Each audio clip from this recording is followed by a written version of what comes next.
నమస్కారం. ప్రేక్షకులందరికీ శుభోదయం. ఈనాటి శుభయోగం శీర్షికన బుధవారం సందర్భంగా గణపతికి ఏ విధంగా అర్ఘ్యమిస్తే గణపతి సంపూర్ణమైనటువంటి అనుగ్రహానికి సులభంగా పాత్రలు కావచ్చో పరిశీలిద్దాం.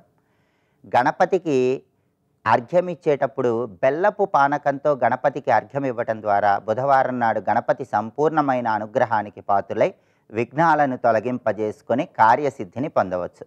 గణపతికి అర్ఘ్యమిచ్చే సమయంలో ఒక ప్రత్యేకమైన స్తుతి చేస్తే గణపతి అనుగ్రహం కలుగుతుందని గణేశ పురాణంలో చెప్పడం జరిగింది. ఆ స్తుతిని మనం పరిశీలిస్తే, రక్ష రక్ష గణాధ్యక్ష రక్ష త్రైలోక్య రక్షక భక్తానాం అభయం కర్త త్రాతా భవ భవార్ణమాత్ ద్వైమాతుర కృపా సింధో షణ్మాతురాగ్రజ ప్రభో వరదస్త్వం వరందేహి వాంఛితం వాంఛితార్థద అనేన సఫలార్ఘ్యేణ సఫలోస్తు సదామమ. ఇది గణపతికి అర్ఘ్యమిచ్చే సమయంలో మనం జపించుకోవాల్సినటువంటి స్తుతిగా గణేశ పురాణంలో చెప్పడం జరిగింది. ఈ స్తుతిలో ఉన్నటువంటి భావాన్ని మనం పరిశీలిస్తే, రక్ష రక్ష గణాధ్యక్ష రక్ష త్రైలోక్య రక్షక అంటే అర్థం ఏంటంటే, సమస్త గణాలకు, దేవగణాలకు, రాక్షస గణాలకు, సమస్త గణాలకు అధిపతిగా ఉన్నటువంటి గణపతి నీ రక్షను మాకు కలిగింపజేయి. త్రైలోక్య రక్షక, ముల్లోకాలను రక్షించేటటువంటి గణపతి మమ్మల్ని అనుగ్రహించు, మమ్మల్ని రక్షించు. భక్తానాం అభయం కర్త త్రాతా భవ భవార్ణవాత్ అంటే అర్థం ఏంటంటే, భక్తులకు ఎల్లప్పుడూ అభయాన్ని ఇచ్చేటటువంటి గణపతి ఈ భవసాగరం నుంచి మమ్మల్ని బయటికి తీసుకువచ్చి నీ రక్షను మా మీద ప్రసరింపజేయి అని ప్రార్థిస్తున్నాం. ద్వైమాతుర కృపా సింధో షణ్మాతురాగ్రజ ప్రభో అంటే అర్థం ఏంటంటే, గంగా పార్వతి ఇద్దరి ముద్దుల బిడ్డ అయినటువంటి గణపతి నీకు నమస్కారం. షణ్మాతురాగ్రజ ప్రభో అంటే సుబ్రహ్మణ్యేశ్వర స్వామి వారి సోదరుడైనటువంటి గణపతి నీకు నమస్కారం. వరదస్త్వం వరందేహి వాంఛితం వాంఛితార్థద అంటే మాకు అభీష్టాలను నెరవేర్చు, వరాలను ప్రసాదించు. అనేన సఫలార్ఘ్యేణ సఫలోస్తు సదామమ మా కార్యక్రమాలన్నీ సఫలమవ్వటానికి ఇలా నీకు అర్ఘ్యమిస్తున్నాం స్వామి అని ప్రార్థించటమే ఈ స్థుతిలో ఉన్నటువంటి అంతరార్థం. కాబట్టి బుధవారం సందర్భంగా గణపతి విగ్రహము లేదా గణపతి చిత్రపటానికి ప్రత్యేకమైనటువంటి పూజలు నిర్వహించడంతో పాటుగా బెల్లపు పానకంతో అర్ఘ్యమిస్తూ గణేశ పురాణంలో చెప్పబడినటువంటి ఈ స్థుతిని చదివినా విన్నా గణపతి సంపూర్ణమైన అనుగ్రహానికి పాత్రులై సకల శుభాలను సిద్ధింపజేసుకోవచ్చు, విఘ్నాలన్నీ తొలగింపజేసుకోవచ్చు, గణపతి అనుగ్రహానికి సులభంగా పాత్రలు కావచ్చు. రేపటి శుభయోగం శీర్షికన గురువారం సందర్భంగా భగవాన్ రమణ మహర్షి రచించినటువంటి ఉపదేశసారంలో ఉన్నటువంటి అంతరార్థం ఏంటో పరిశీలిద్దాం. నమస్కారం.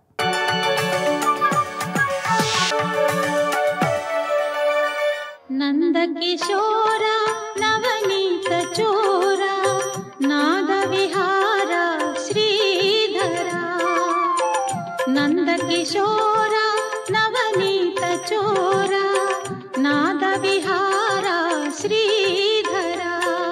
పరమాత్మ, అవిద్య, ఆత్మైక్యం, బంధం, మోక్షం అని కొన్ని తీసుకుని చెప్తుంది కదా. ఇప్పుడు ఎన్ని చెప్పుకున్నాం? 2, 3, 4, 5, 6 సంఖ్యగా. ఇలాగ వేదాంతాన్ని విభాగం చేసుకుని తెలుసుకుంటాం కనుక, ఇలా విభాగం చేసి శాస్త్రాన్ని మనకు చెప్తోంది కనుక దాన్ని కూడా వేదాంతాన్ని కూడా సాంఖ్యం అనొచ్చు అన్నారు 2 రకాలుగా. అటువంటి సాంఖ్యం దాని పేరు కృతాంతం. ఎందుకయ్యా దాని కృతాంతం అని పేరు పెట్టారు అంటే, ఇది తస్యైవ విశేషణం, వేదాంతానికి విశేషణము కృతాంతము అన్నాడు ఇక్కడ. ఎందుకంటే కృతం ఇది కర్మ ఉచ్యతే. కృతం అంటే కర్మ, అంతః అంటే పరిసమాప్తి అని అర్థం. ఇక్కడ కర్మకి అంతమే కృతాంతము. కృతాంతం అంటే కర్మాంతం అన్నాడు. కర్మకు అంతమేమిటి? సర్వకర్మాఖిలం పార్థ జ్ఞానే పరిసమాప్యతే. కానీ కర్మలన్నీ ఎక్కడ అంతమైపోతే? జ్ఞానం. కానీ బ్రహ్మజ్ఞానం లభించగానే కర్మలన్నీ అంతమైపోయాయి. కనుకనే కృతాంతే అంటే కర్మలు అంతమైన స్థితి అనగా జ్ఞానము, బ్రహ్మజ్ఞానము. ఆ బ్రహ్మజ్ఞానమును చెప్పే శాస్త్రము సాంఖ్యము అనగా వేదాంత శాస్త్రం అని దాని యొక్క విశేషము. అందుకే సాంఖ్యే కృతాంతే. మన కొత్త టర్మ్ ఒకటి ఇచ్చారు కృష్ణ పరమాత్మ, కృతాంతే. కర్మాంతం, కర్మలు ఎంతవరకు? చచ్చే వరకు. కానీ మళ్ళీ పుడతావు కర్మలతో. చచ్చే వరకు కర్మ ఆగదు, మళ్ళీ పుట్టుకుని ఇస్తుంది. కర్మలు ఎప్పుడు అంతమవుతాయి అంటే మోక్షం పొందినప్పుడే కర్మలు అవుతాయి. మోక్షం జ్ఞానం వల్ల లభిస్తుంది. కానీ జ్ఞానంతో కర్మలు ఆగిపోతాయి. కానీ జ్ఞానం పొందే వరకు కర్మ చేయాల్సిందే. కానీ కర్మలు చేస్తే జ్ఞానం రాదు, మళ్ళీ జన్మల్లో పడతాం. మళ్ళీ ఎక్కడికక్కడ చూడండి. కనుక ఫలత్యాగం, ఆసక్తి త్యాగం చేసిన కర్మ జ్ఞానంతో పూర్తయిపోతుంది. ఇక్కడ అది జ్ఞానాన్ని ఇస్తుంది కనుక ఆగిపోతుంది. ఇక్కడ అంతవరకు నేను చేర్చి వెనక్కి వచ్చేస్తుంది. ఇక్కడ పడవ ఎలా ఒడ్డుకు చేర్చిన తర్వాత ఇంత ఒడ్డుకు చచ్చిన ఈ పడవని ఎలా విడిచిపెడతాను పట్టు కూర్చోగా దాని నుంచి బయటకు వచ్చేస్తావు. కనుక ఎవడైతే నిష్కామంగా సంగం ఫలం త్యజించి ఉంటాడో వాడికి ఒడ్డు మీద దృష్టి పెట్టుకుని పడవ నడిపే వాళ్ళు ఉంటాడండి. వాడు ఎప్పుడు పరమాత్మ ఎందే దృష్టి, అలా వెళ్తాడు. అక్కడికి వెళ్ళిన తర్వాత దాన్ని అలా విడిచిపెట్టేస్తాడు. కనుక పడవ ఎంతవరకు? ఒడ్డు చేరే వరకు. కర్మ ఎంతవరకు? జ్ఞానము లభించే వరకు. కనుక జ్ఞానము లభించడంతో కర్మ ఆగిపోతుంది. కనుక జ్ఞానమును కృతాంతము అన్నారు. ఇక్కడ ఇది తెలుసుకోవాల్సినది. ఒడ్డుని చేరేక పడవాగినట్టు జ్ఞానాన్ని చేసే కర్మ ఆగిపోతుంది. కనుక ఇటువంటి త్యాగపూర్వ కర్మ ఎక్కడికి చేర్చుతుందో అది కృతాంత స్థితి, అది సాంఖ్యం. ఆ సాంఖ్యంలో ప్రధానంగా మనకి వివేచన కలిగించడం కోసం, ఆత్మజ్ఞానం కలిగించడం కోసమని కర్మకి కారణములు 5 అని చెప్పారు. ఇక్కడ ఏ కర్మ సిద్ధించాలన్నా 5 వల్లనే సిద్ధిస్తాయండి. సిద్ధయే సర్వకర్మణం. ఏ కర్మలైనా సిద్ధించేది 5 వల్లనే. ఈ 5 ఏమిటో పరిశీలించు. అంటే కర్మలకి ఫలించడానికి కారణం 5. ఇప్పుడు నీ కర్మ ఫలం అక్కర్లేదుగా, మోక్షం కావాలి కదా. అప్పుడు 5 ఏమిటో పరిశీలించు. దాని నుంచి నువ్వు ఎలా దూరం అవుతావు పరిశీలించు. ఇక్కడ అది ఇక్కడ చక్కటి బోధ చేస్తున్నాడు ఇక్కడ భగవానుడు. అధిష్టానం తథా కర్త కరణంచ పృథక్ విధం వివిధాశ్చ పృథక్ చేష్టా దైవంచ ఏవ అత్ర పంచమం. 5 ఉంటాయ్యా ప్రతి వారికి కర్మకు కారణాలు. ఇంత బైఫర్కేట్ చేసి మరీ కర్మకి కారణాలు ఎంత చక్కగా చెప్పారంటే, ఎంత విధానంగా జ్ఞానాన్ని మనకిస్తున్నాడు చూడండి. అందుకే సనాతన ధర్మానికి గొప్ప పేరు ఏమిటంటే జ్ఞానమతం, ఇంకోటి కాదు. ఇక్కడ జ్ఞానమతం, it's knowledge. Knowledge, the pure knowledge, అదే నాలెడ్జమే సనాతన ధర్మం. అటువంటి విజ్ఞానం అందుకోవడానికి కావాల్సిన మార్గాలు వేశారు. ఆ మార్గం ధర్మం. దానితో శుద్ధమైన అంతఃకరణానికి అర్థమయ్యే జ్ఞానం ఇప్పుడు చెప్తున్నాడు భగవానుడు ఇక్కడ అంత విశేషంగా. మొదటిది అధిష్టానం, రెండవది కర్త, మూడవది కరణం. కరణం వచ్చేటప్పటికి భగవానుడు పృథక్ విధం అన్నాడు. ఇక్కడ పృథక్ విధం అంటే అనేక రకాలుగా ఉన్న కరణము. అదేవిధంగా వివిధాశ్చ పృథక్ చేష్ట. పృథక్ అంటే వేరువేరుగా అని అర్థం అండి. ఇక్కడ అంటే వేరువేరుగా అంటే అనేక రకాలుగా ఉన్నాయి కరణములు. అలాగే చేష్ట, చేష్టలు కూడా వివిధాశ్చ పృథక్ పృథక్, అవి కూడా వివిధములుగా పృథక్ వేరువేరుగా ఉంటాయి. వివిధాశ్చ పృథక్ చేష్ట దైవంచ అత్ర పంచమం. ఇందులో పృథక్ అనే శబ్దం కరణం, చేష్ట అనే వాటికి వాడాడు. మిగిలిన వాటి అనేది ఏకవచనం. అధిష్టానం, కర్త, వివిధములైన కరణములు, వివిధములైన చేష్టలు, దైవం. ఈ 5 వల్ల ప్రతివాడు కూడా కర్మను ఆచరిస్తున్నాడు. దీన్ని బట్టి ఒక కర్మ మనం చేయగలుగుతున్నామంటే దేనివల్ల తెలుసుకోగలగాలి. ఇక్కడ మొదటిది కర్మ చేయడానికి అధిష్టానం ఉంటుందండి అన్నాడు. అధిష్టానం అంటే ఏమిటి అంటే ఆశ్రయము అని అర్థం. ఏమిటా ఆశ్రయం అంటే ఇచ్ఛాద్వేష సుఖ దుఃఖ జ్ఞానాదీనాం అభివ్యక్తే ఆశ్రయ అధిష్టానం. స్పష్టమైన నిర్వచనాలు ఇక్కడ. ఇచ్ఛాద్వేషము, సుఖము, దుఃఖము, జ్ఞానము ఇవన్నీ వ్యక్తీకరించడానికి, పొందడానికి ఏది ఆశ్రయమో అది అధిష్టానం అనగా శరీరం. అధిష్టానం అనగా శరీరం. అది ఉంటేనే కదా కర్మ. ఫస్ట్ ముందు చెప్తున్నది శరీరం. రెండవది కర్త. కర్త అనగానే చేస్తున్నాను అనేవాడు. అదెవరు? అంతఃకరణంలో తాదాత్మ్యం చెందిన ఈశ్వర చైతన్యం, వాణ్ణి జీవుడు అంటున్నారు ఇక్కడ. అంటే ఉపాధి లక్షణ భోక్త అన్నారు. ఉపాధి అనగా అంతఃకరణం. ఇది బాగా తెలుసుకోండి. ఇక్కడ శరీరమే ఉపాధి అవ్వచ్చు, కానీ జడ ఉపాధి. అంతఃకరణం జడమే, కానీ అక్కడ ఈ చైతన్యాన్ని పొందింది గనక అంతఃకరణోపాధి కలిగిన భోక్తని కర్త అనాలి. కర్త అనగా అంతఃకరణ ఉపాధి కలిగిన భోక్త. చాలా జాగ్రత్తగా వినవలసింది. అధిష్టానం అంటే శరీరం అని తెలిసిపోయింది కదా. కర్త అంటే ఎవరు అంటే మనస్సుతో తాదాత్మ్యం చెందిన చైతన్యం ఏదో అదే కదా. సుఖానుభవిస్తున్నాను, దుఃఖానుభవిస్తున్నాను అనుకునేది అంతఃకరణం. చైతన్యం ఉంటే కానీ జరగదు కనుక అంతఃకరణ విశిష్టమైన చైతన్యం ఏదో అది భోక్త. మరొక భాషలో చెప్పినట్టు జీవుడు అంటే ఇవన్నీ నేను అనుభవిస్తున్నాను. సుఖము దుఃఖం అనే భావం ఎవడుకున్నదో ఆ భావము, ఆలోచన, సంకల్పము, వికల్పము ఇవన్నీ దేనికుంటాయి? శరీరానికి కాదు కదా. మీకు తెలుసు దేనికి? అంతఃకరణానికి. మనోబుద్ధి చిత్త అహంకారములు కలిప అంతఃకరణం. అంతఃకరణ ఉపాధికి కర్త అని పేరు. కనుక ఇప్పుడు కరణం కర్త, అధిష్టానం కర్త అయింది. ఇక కరణం, కరణం వచ్చేటప్పటికి పృథక్ విధం అన్నాడు. అవి అనేక రకాలుగా ఉంటాయన్నాడు. ఎందుకంటే శరీరం ఒకటే, అంతఃకరణం ఒకటే. మారుతుందా ఏంటండి? సుఖపడుతున్నాను దుఃఖపడుతున్నాను అనేది మారుతుందేమో కానీ తున్నాను మారదుగా, అది ఒకటే. అది కర్త మారడు, అధిష్టానం మారదు. కరణములు అనేకం ఉన్నాయి, ఒకటి కాదు రెండు కాదు. కర్త ఒకటే, అధిష్టానం ఒకటే. కరణములు అనగా ఇంద్రియములు. ఇంద్రియములు ఏమిటి అంటే 12 అన్నారు. నానా ప్రకారం 12 సంఖ్య.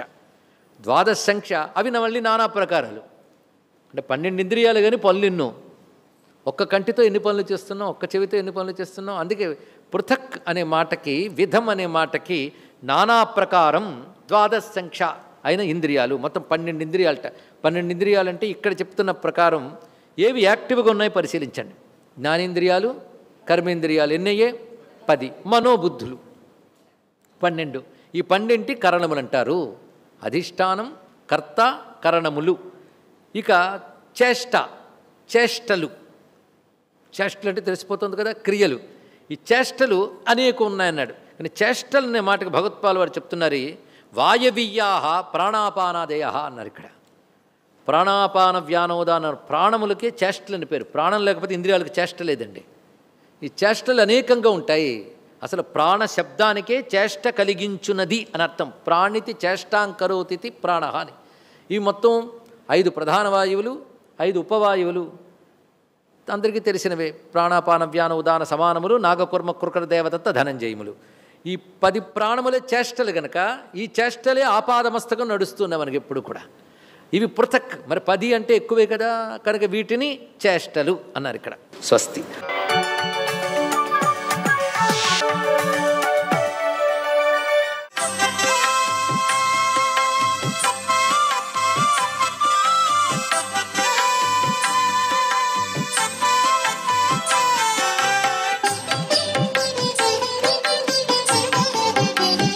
ఓం నమో నారాయణాయ.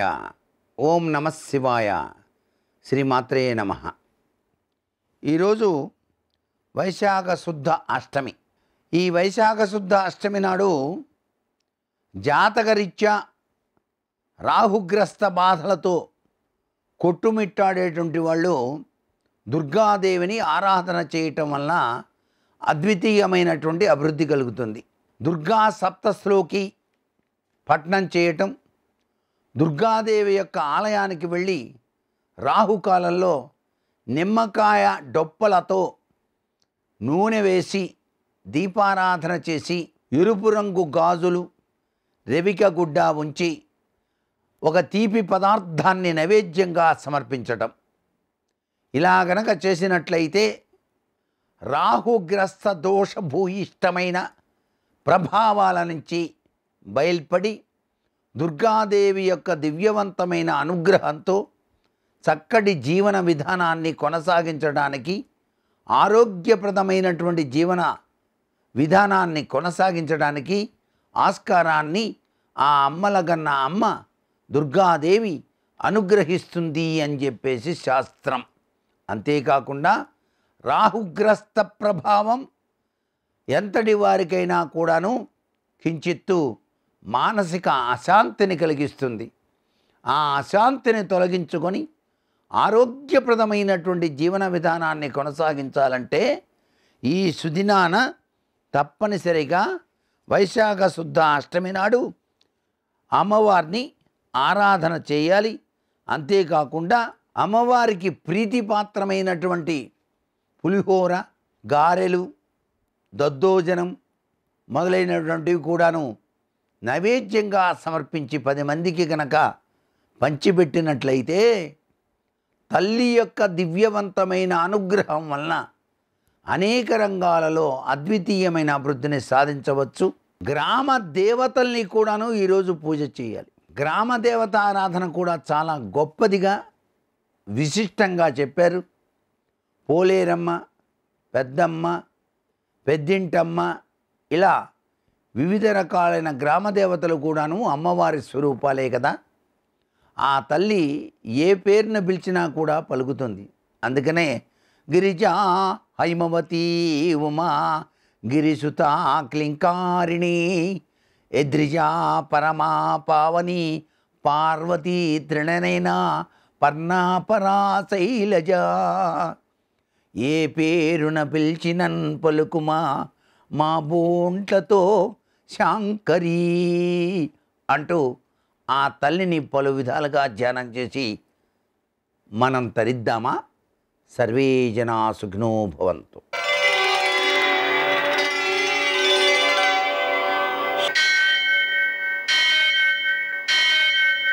సహస్రశీరుషం దేవం విశ్వాక్షం విశ్వశంభువం విశ్వం నారాయణం దేవమక్షరం పరమం పదం విశ్వతః పరమాం నిత్యం విశ్వం నారాయణగుం హరిం విశ్వమేవేదం పురుషస్తద్విశ్వముపజీవతి పతిం విశ్వస్యాత్మేశ్వరం శాశ్వతం శివమచ్యుతం నారాయణం మహాజ్ఞేయం విశ్వాత్మానం పరాయణం.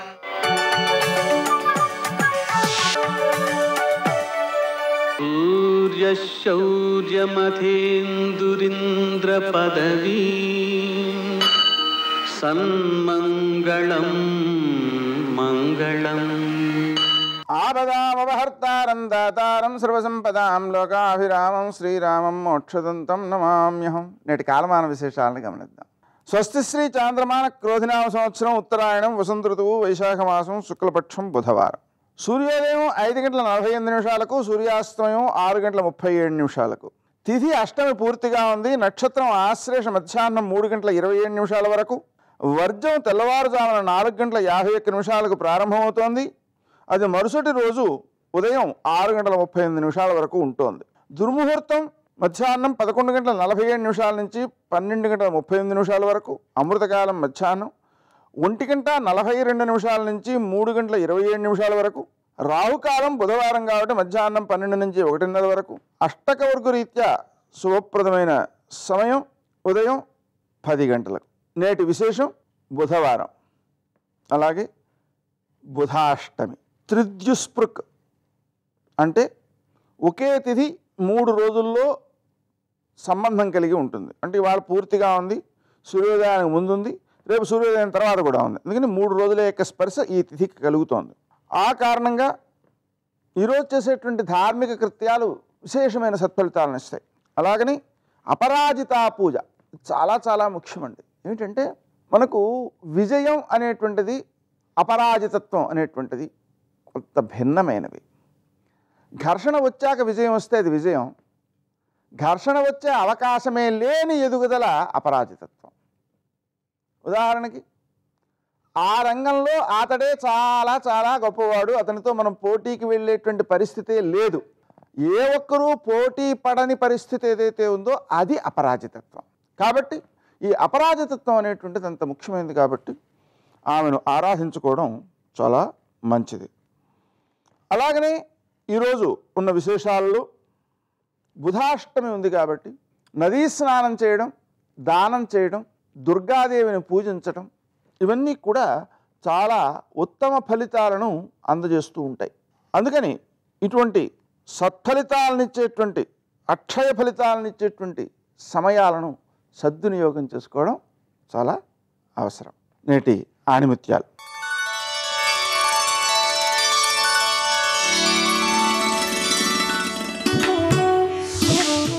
విజయం కలిగిందని విర్రవేగకు, అపజయం కలిగిందని నిరాశపడకు.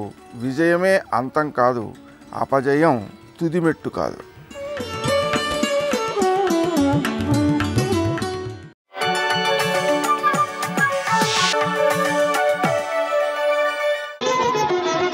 జయ జయ జయ జయ జయ శ్రీ హనుమా, జయ జయ జయ జయ ప్రభుదయ గనుమా. హస్తాదానో ముఖాదానో నియతో వృక్షమూలిక వానప్రస్థో గమిష్యామి హదృష్ట్వా జనకాత్మజాం. ఇక్కడే వానప్రస్థుడినై చేతులు చాపు కూర్చుంటా. చేతిలో ఏదైనా పడిందా తింటాను, పడలేదా ఉండిపోతాను. ప్రాణాలు పోయేయా పోయే, వెనక్కి వెళ్ళను, అశుభవార్త చెప్పను. శోక వచ్చిన వాడు లొంగిపోతారని చెప్పినటువంటి హనుమకే శోకం వస్తే ఏకంగా తన విషయం కాదు, 2 జాతులే మరణిస్తాయని తీర్మానం చేసి పారేశారు. శోకం అన్నది మనసులోకి రావాలి, కానీ మనిషిని ఎంత కుంగ తీసేస్తుందో చూడండి. ఇన్ని మాటలని కూర్చున్నారు, జ్ఞాపకానికి వచ్చింది. ఓ, నేను బయలుదేరేటప్పుడు నా తల్లికి నమస్కారం చెయ్యలేదు, ఇదిగో ఎక్కడో ఉంది మా తల్లి సీతమ్మ. ఆనాడు జనక మహారాజు గారు సీతమ్మని కూతురుగా పొందుదామని ప్రయత్నం చేస్తే కూతురుగా దొరికిందా? యజ్ఞం చేద్దామని ఆయన భూమిని దున్నుతుంటే నాగేటి చాలుకి తగిలి బుద్ధిత అని పైకి లేచి తాను ఆయనకి కూతురై జానకి అని పేరుతో ప్రకాశించింది. నేను ఆమె దర్శనం చేయడం కాదు, నా తల్లి అనుగ్రహించి నాకు దర్శనం ఇవ్వాలి. అందుకని ఇప్పుడు మళ్ళీ ఎలుగెత్తి ప్రార్థన చేశారు.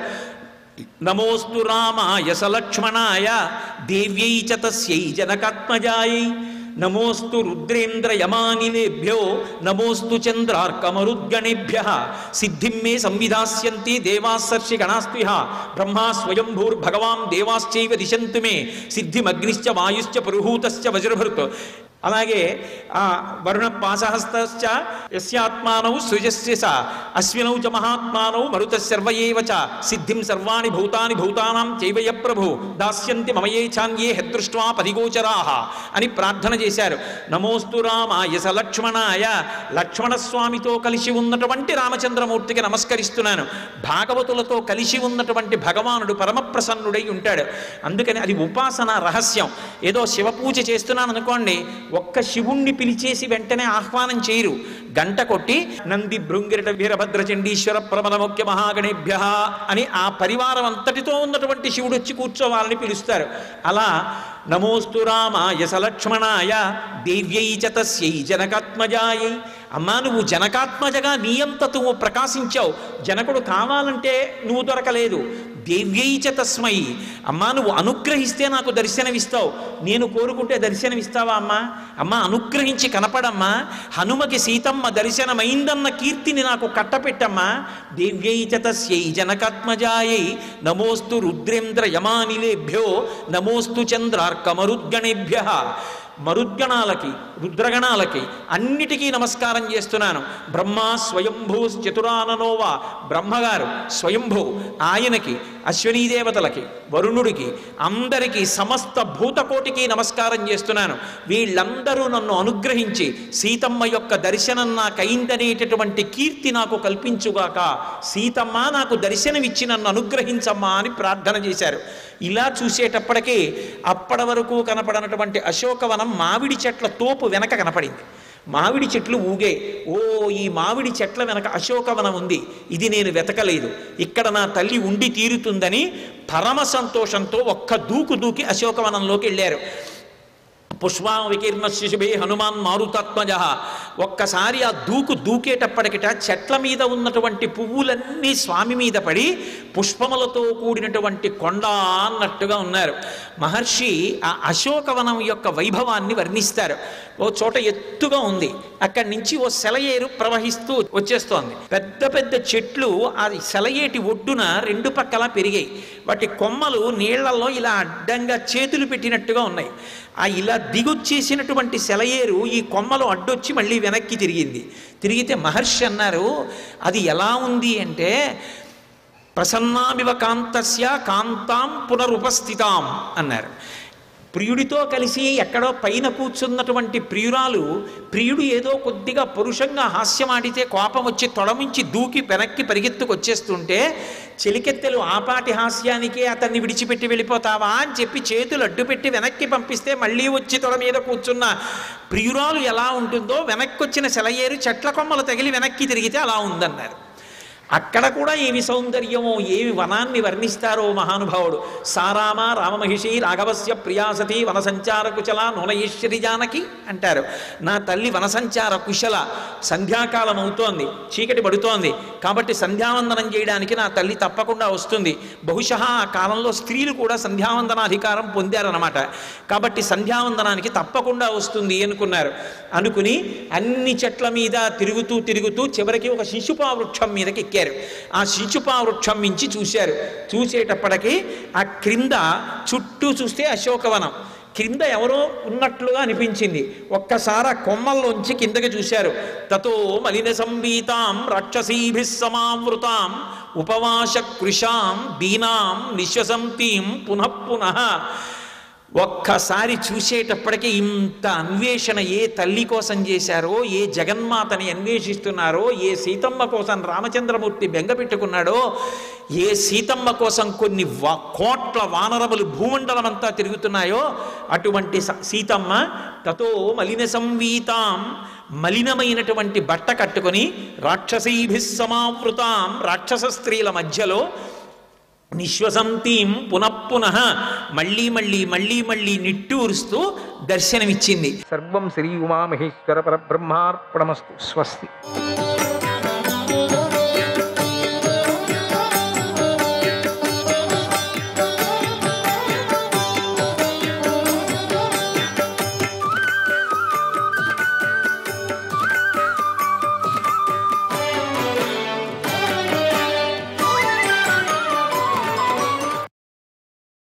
సంజయుడు ధృతరాష్ట్రుడికి ఇలా చెప్పాడు, ఓ మహారాజా, యుద్ధభూమిలో ఘోర సంగ్రామం జరుగుతోంది. ఇరుపక్షాల సేనలు ఒకరినొకరు చంపుకుంటున్నాయి, బాధపడుతున్నాయి. అక్కడక్కడ మీ సైనికులకు శత్రువులకు భయంకరంగా విచిత్రంగా యుద్ధం జరిగింది. వందల జంటల మధ్య యుద్ధం తీవ్రంగా జరిగింది. అది చాలా పెద్ద యుద్ధం. ఓ మహారాజా, తర్వాత దుర్యోధనుడు ప్రాసాయుధాన్ని ప్రయోగించి చేకితానుడి హృదయం మీద బలంగా కొట్టాడు. ఆ దెబ్బతో చేకితానుడు తీవ్రంగా గాయపడ్డాడు. రథం మీద రక్తంతో తడిసి చీకట్లు క్రమి పడిపోయి మరణించాడు. చేకితానుడు మరణించటాన్ని చూసి పాండవ మహారథులు కోపించారు. విడివిడిగా అందరూ బాణవర్షాన్ని కురిపించారు. తర్వాత ధర్మరాజు 70 బాణాలతో చంద్రసేనుని కొట్టాడు. 9 బాణాలతో శల్యుడి సారథిని కొట్టాడు. 64 బాణాలు ప్రయోగించి ద్రుమసేనుని చంపేశాడు. ధర్మరాజు చేత తన చక్రరక్షకుడు మరణించడాన్ని చూసి శల్యుడు కోపించాడు. వేగంగా 25 బాణాలు ప్రయోగించి చేదీ దేశ వీరులను వధించాడు. ఓ మహారాజా, యుద్ధభూమిలో శల్యుడు ధర్మరాజును బాగా బాధిస్తున్నాడు. అప్పుడు సాత్యకి, భీమసేనుడు, నకుల సహదేవులు తమ రథాలతో శల్యుణ్ణి చుట్టుముట్టి బాణాలు ప్రయోగిస్తూ బాధించారు. ఓ మహారాజా, యుద్ధభూమిలో మరోవైపున పోరాడుతున్న అర్జున్ని అశ్వత్థామ, అతడి అనుచరుడు, తెగర్త దేశీయ మహారథులు అనేక లోక బాణాలు ప్రయోగించి తీవ్రంగా బాధించారు. అశ్వత్థామను ముందుంచుకొని నీ యోధులు రథాలతో అర్జునుడిని చుట్టుముట్టి యుద్ధం చేశారు. తర్వాత అర్జునుడు విజృంభించాడు. వంగిన కణుపులు గల బాణాలను ప్రయోగించాడు. మేఘుడు వర్షాన్ని పర్వతంపై కురిపించినట్లుగా బాణాలతో నీ సేనను కప్పివేశాడు. తర్వాత సురథుడు అశ్వత్థామను అడ్డుకొన్నాడు. ఇంతలో అశ్వత్థామ క్షత్రియులందరూ చూస్తుండగానే తనను ఎదిరించిన సురథుడిని బాణాలతో కప్పేశాడు. ఆ సురథుడు పాంచాల దేశ వీరుడు, మహారథుడు. అతడు కూడా మేఘగర్జన చేసే రథంలో అశ్వత్థామ పైకి దాడి చేశాడు. అందుకు అశ్వత్థామ కోపించాడు. సురథుడిని చూశాడు. వింటినారిని సంధించి తీక్ష్ణమైన బాణాన్ని ప్రయోగించాడు. ఆ బాణం అతివేగంగా సురథుడి హృదయాన్ని చీల్చి లోపలికి దిగబడిపోయింది. దాంతో సురథుడు మరణించి నేల మీద పడిపోయాడు. తర్వాత అశ్వత్థామ తన రథాన్ని ఎక్కి మరోవైపున గల సంసప్తకులను పిలిచి వారితో కలిసి మళ్ళీ అర్జునుని ఎదిరించాడు. అప్పుడు మధ్యాహ్న కాలం అయింది. ఆ సమయంలో వారికి అర్జునుడికి ఘోరమైన యుద్ధం జరిగింది. ఆ సమయంలో ఓ మహారాజా, యుద్ధభూమిలో ఒకవైపున దుర్యోధన, దృష్టద్యుమ్నులు గొప్పగా యుద్ధం చేస్తున్నారు. అప్పుడు రణభూమి బాణాలతో, శక్తులతో నిండిపోయింది. మహారాజా, యుద్ధభూమిలో నీ సైనికులు శల్యుణ్ణి ముందు ఉంచుకున్నారు. అమిత వేగంతో పాండవుల మీద విరుచుకుపడ్డారు.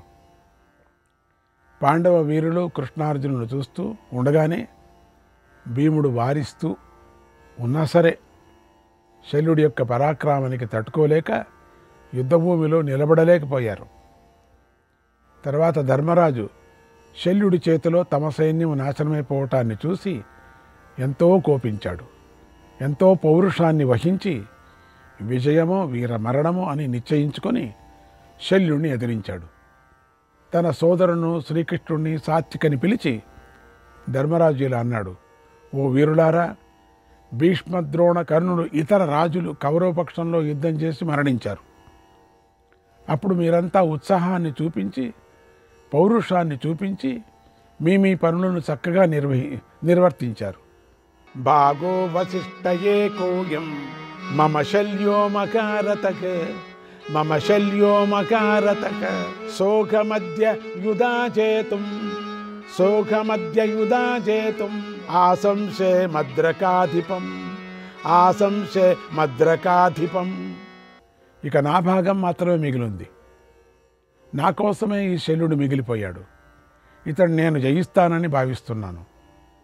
ఈ విషయంలో నా మనస్సులో ఉన్నటువంటి ఒక మాట మీకు చెబుతున్నాను, వినండి. ఈ యుద్ధంలో నకుల సహదేవులు నాకు రథచక్ర రక్షకులుగా ఉంటారు.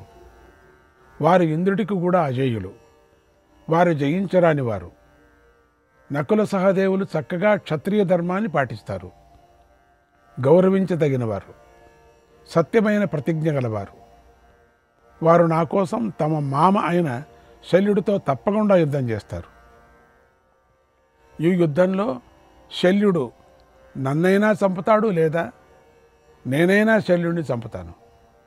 ఓ లోకవీరులారా, నేను క్షత్రియ ధర్మాన్ని పాటిస్తాను. నా భాగాన్ని పూర్తి చేయాలని విజృంభిస్తాను. ఈ యుద్ధంలో నాకు విజయమో వీర మరణమో కలగాలి అనే లక్ష్యంతో నేను శల్యుడితో యుద్ధం చేస్తాను.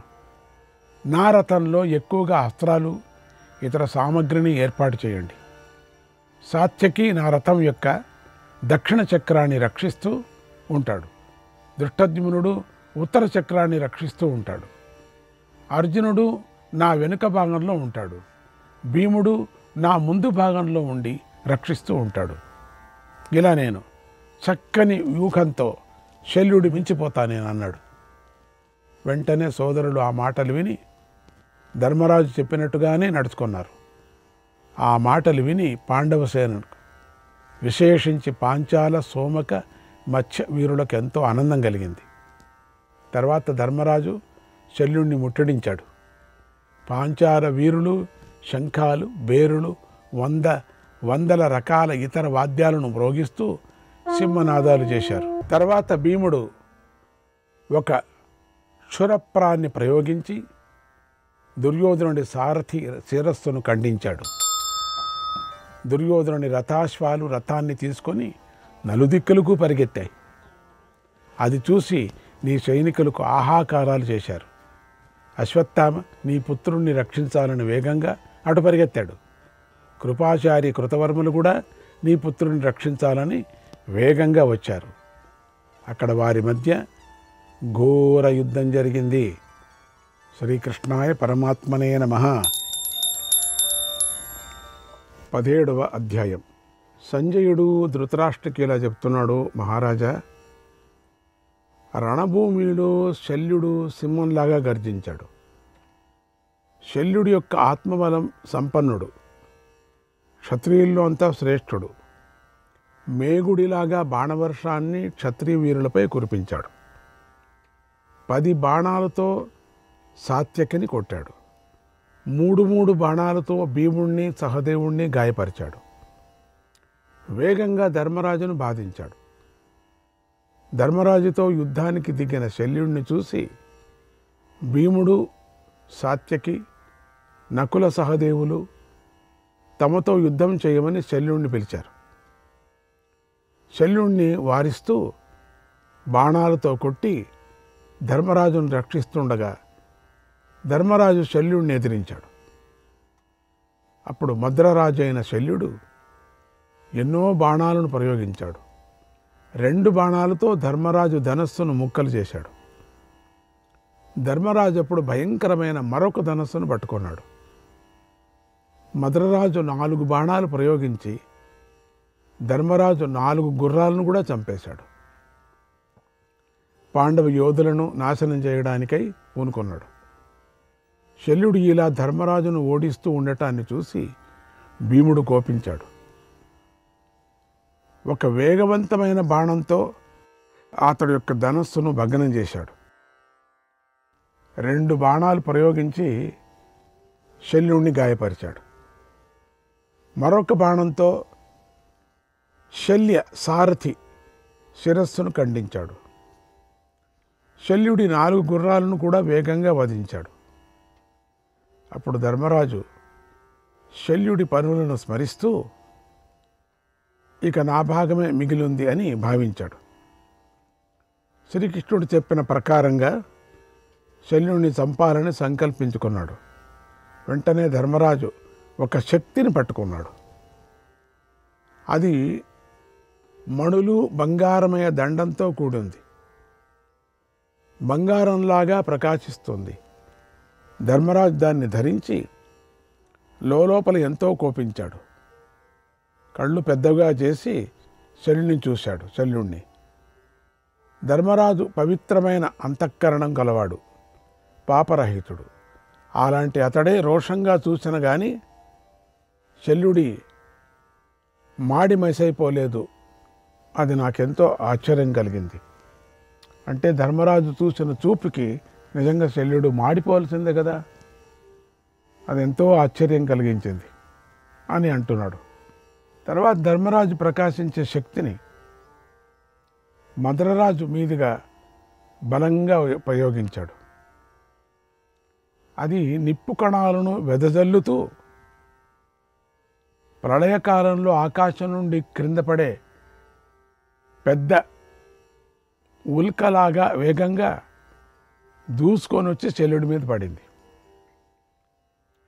దాన్ని అందరూ అక్కడ ఉండేటువంటి కౌరవ వీరులందరూ చూశారు. ఆ శక్తిపాశం చేతిలో గల కాళరాత్రిలాగా ఉంది. ఉగ్రరూపం కలిగిన యముడి ధాత్రిలాగా ఉంది. భయంకరమైన బ్రహ్మదండంలాగా ఉంది. అలాంటి అమోఘమైన శక్తిని ధర్మరాజు ఎంతో బలంగా ప్రయోగించాడు. పాండవులు ఆ శక్తిని చందనం, మాల, అగ్రాసనం, పాన భోజనాలతో పూజించారు. అది ప్రళయకాల సంవర్తకాగ్నిలాగా ప్రకాశిస్తుంది. అథర్వాంగీరస మంత్రాలతో ప్రకటమైన కృత్యలాగా ఉంది. భయంకరంగా ఉంది అది. భూమి, అంతరిక్ష, జలాశయ ప్రాణులను కూడా ఆ శక్తి చంపేస్తుంది. దాన్ని త్వష్ట విశ్వకర్మ శంకరుడి కోసం తయారు చేసినటువంటిది. దానికి చిరుగంటలు, పతాకాలు కూడా ఉన్నాయి. అది మణిమయ వజ్రాలతో కూడి ఉంటుంది. దానికి వైడూర్యమణులు కూడా పొదగబడి ఉన్నాయి. దానికి బంగారుమయమైనటువంటి దండం ఉంది. దాన్ని విశ్వకర్మ ఎంతో శ్రద్ధతో తయారు చేశాడు. అది బ్రహ్మద్వేషులను అంతం చేయడంలో అమోఘమైన ప్రభావం కలది, ఎంతో వేగం కలది. ఆ శక్తిని ధర్మరాజు శల్యుడిని చంపటానికి ఘోరమైనటువంటి మంత్రాలతో దానంతా మంత్రించి ప్రయోగించాడు. చూడండి, రుద్రుడు అంధకాసురుడిపై ప్రాణహారకమైనది బాణాన్ని ప్రయోగించినట్టుగా ధర్మరాజు ఎంతో కోపంతో ఆ శక్తిని శల్యుడిపైకి ప్రయోగించాడు. శల్యుడితో, ఓరి పాపి, ఇక నువ్వు మరణించినట్లే అని గర్జించాడు. స్ఫురత్ప్రభామండల మంశుజాలై స్ఫురత్ప్రభామండల మంశుజాలై ధర్మాత్మనో మద్ర వినాశకాలే ధర్మాత్మనో మద్ర వినాశకాలే పురత్రయ ప్రోత్సరణే పురస్తాత్ మాహేశ్వరం రూపమభూత్ తదానిం మాహేశ్వరం రూపమభూత్ తదానిం. మధురరాజును చంపే సమయంలో ధర్మరాజు రూపం పూర్వం త్రిపురాసుర సంహారంలోని శివుడి రూపంలాగా ఉంది. ధర్మరాజు యొక్క శరీర కాంతులతో ప్రభామండలం ప్రకాశిస్తోంది. ఎవరూ ఎదిరించడానికి శక్యం కాని శక్తిని ధర్మరాజు ఎంతో బలంగా ప్రయోగించాడు. హవనం చేయబడినటువంటి ఘృతధారను గ్రహించి అగ్ని ప్రజ్వలించినట్లుగా శల్యుడు ఆ శక్తిని ఎదుర్కోవాలని గర్జించాడు. కానీ ఆ శక్తి అంతలోనే ఆయన విశాలమైన వక్షస్థలాన్ని ఛేదించింది. ఆయన కీర్తినంతా దగ్ధం చేస్తూ జలంలాగా వెనక్కు తిరగకుండా, జలం దూసుకొని పోతుంటే మళ్ళీ వెళ్ళదు, వెనక్కి తిరగదు, భూమిలోకి దూసుకొని పోయింది. తీవ్రమైన గాయాల వల్ల శల్యుడు ముక్కు, కళ్ళు, చెవులు, ముఖం నుండి రక్తం కారింది. రక్తంతో శల్యుడి శరీరం అంతా తడిసిపోయింది. అప్పుడు శల్యుడు కార్తికేయుడు దెబ్బతీసిన మహాక్రౌంచ పర్వతంలాగా యుద్ధభూమిలో కంపించాడు. మహాత్ముడైన శల్యుడు ఇంద్రుడి ఐరావతం వంటివాడు. ధర్మరాజు అలా కవచాన్ని త్యజించగానే శల్యుడు వజ్రాయుధం దెబ్బతిన్న గిరిశిఖరంలాగా ధర్మరాజు ఎదుటే రథం మీద నుండి నేల మీద పడి అట్లనే కొట్టుకుంటూ మరణించాడు.